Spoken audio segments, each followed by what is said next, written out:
Let's talk about safety. My man here have something to say.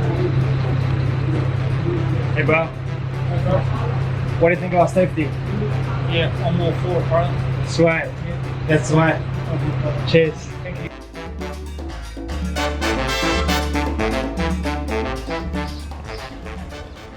Those tents there are the places that I had my COVID test before. And if you look closely, those cars in the tents are driven by the people that are about to have their test. Not a fun place to be.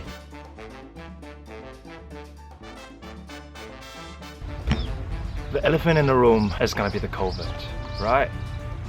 What am I looking for in terms of going to the countries that I like to travel to? A few things, a few criteria that I'm looking for, a few numbers. Active case numbers and the total case numbers, the new cases numbers, whether that's trending up or trending down, meaning that whether they're having more cases every day or they're having less cases every day. And how's that looking versus the populations of the country?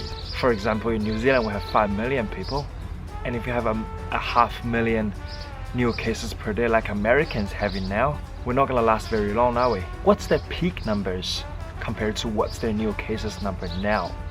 It's determined that whether they're at their peak, how are they doing compared to the previous? How's their cases compared to the other countries in the same region?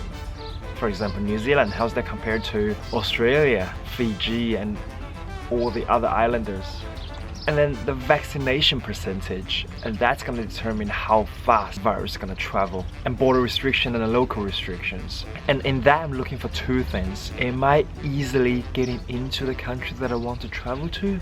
Once I'm in it, are they going to restrict me from going the places that I want to? Because I don't want to go there and end up staying in a hotel every day. And also I want to make sure that the places that I go to are safe. How do I find if a place is COVID low risk?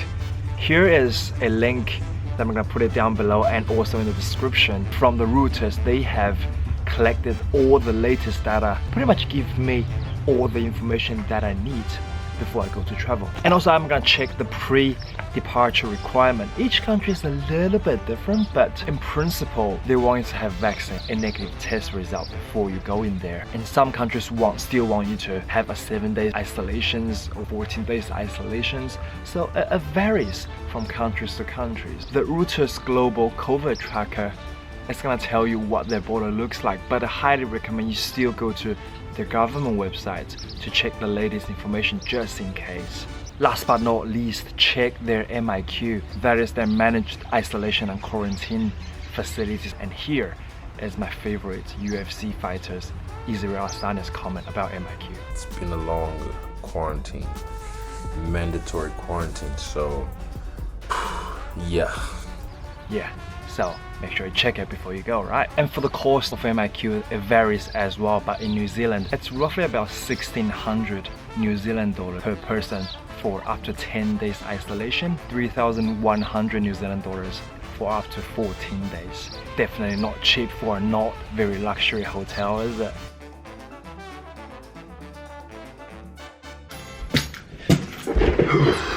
Back home. Let's talk about insurance. Principle is, if you can't afford insurance, you can't afford the travel. But be reminded, the travel insurance are not all the same. There are in general 4 types of insurance: medical insurance, emergency insurance, accidental death insurance, travel protection, and luggage protection. That's 5 in total.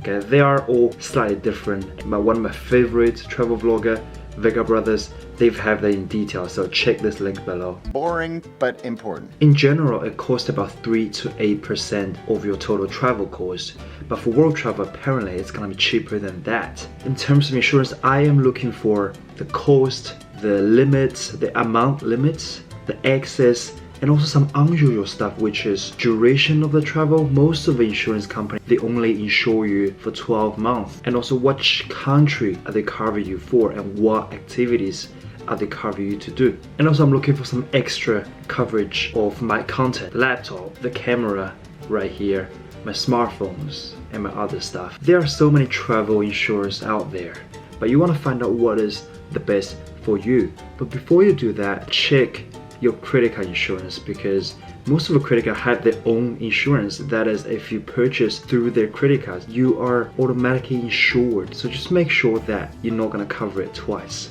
No one needs insurance until they do. I want you to buy some life insurance.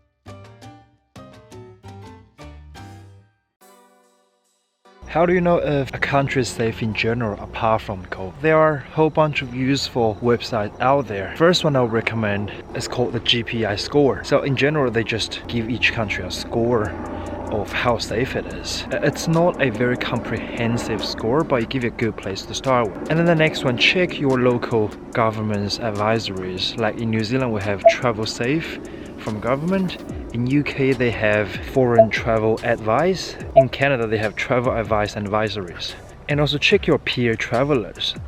Industry leading website, World Nomad, they always have people posting a blog about how safe is the country, how you're gonna have fun without hurting yourself or without running into incidents. So check those website blog as well, and ask your local friends. Well, New Zealand is a multinational country and Auckland is a multinational city, so it's quite easy to meet those people from all over the world. And once you meet a friend, just ask them how safe is your country for a traveler.